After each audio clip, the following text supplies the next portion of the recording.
Good morning. My name is Justin Ray, Operations Section Chief with Alaska Team 3, with your daily operational briefing for the Willamette Complex South on August 20, 2024.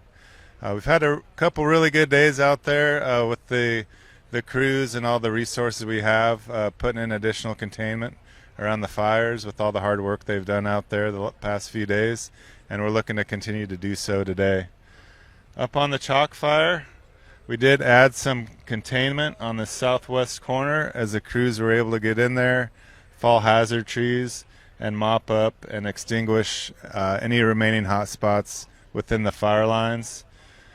Up on the east side in Kilo Kilo, we're starting to feel real good about that. We haven't seen a whole lot of hot spots near the lines in a couple days, so that's going into more of a patrol status as we focus our resources to the west side on the north and south flanks along the fire lines heading west, falling hazard trees, mopping up and extinguishing any additional hot spots near the lines. So we'll expect more containment on that west side as the days continue, as we get crews in there and get deeper and deeper in off the lines from the outside in, extinguishing any additional hot spots that we find. We are using UAS out there with our capabilities, and that's a very valuable tool in detecting any hot spots we haven't found by hand. Some of the scenarios that we have the UAS that are super valuable for is a lot of these trees are 100, 150 feet up that do have heat up in there and limbs and branches. Really hard to see from the ground, but using that UAS IR, it's able to pick those up so we can fall those trees and mop those up to extinguish that heat. The McKinley fire here, that's still 100% contained. We're keeping that in monitor status, checking on that every day. And as well as Tire Mountain, that's still 100% contained. Keeping that in monitor status, just keeping eyes on that in case any heat does end up popping up there.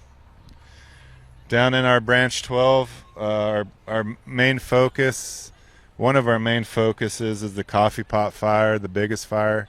We do have additional containment on the southeast corner of that fire, as well as the northeast corner of that fire.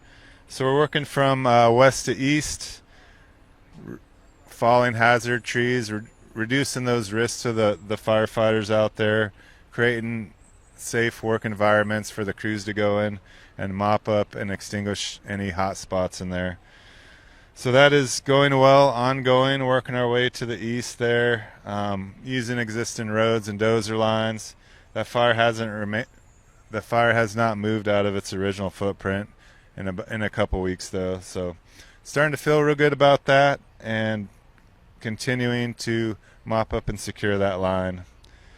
Down here in the Moss Mountain fire, where the fire did cross the road to the south of the 2120 road, that is still within our containment lines under there. So we do have some dozer line on the bottom as well as hand line up both flanks with hose lays and water handling supplies to kind of keep that in check. So far so good. We've been able to hold that down there. That is one of our most crucial holding points of that fire.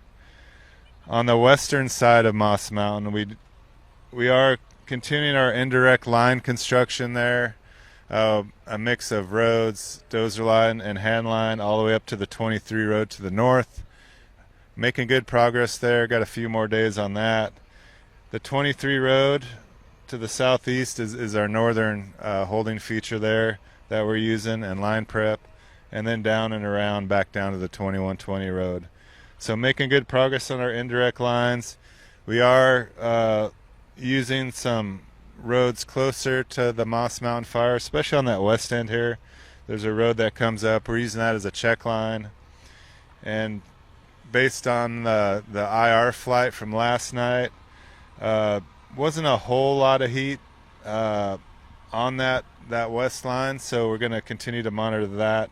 It did show a lot of scattered heat throughout the fire though, and some intense heat, so that is a fire that still has potential to move around, but we're going to do what we can with aviation resources to kind of keep that in check and keep it as small as possible until we can get some more weather in, or we can find ways to kind of get in there safely and keep that as small as possible.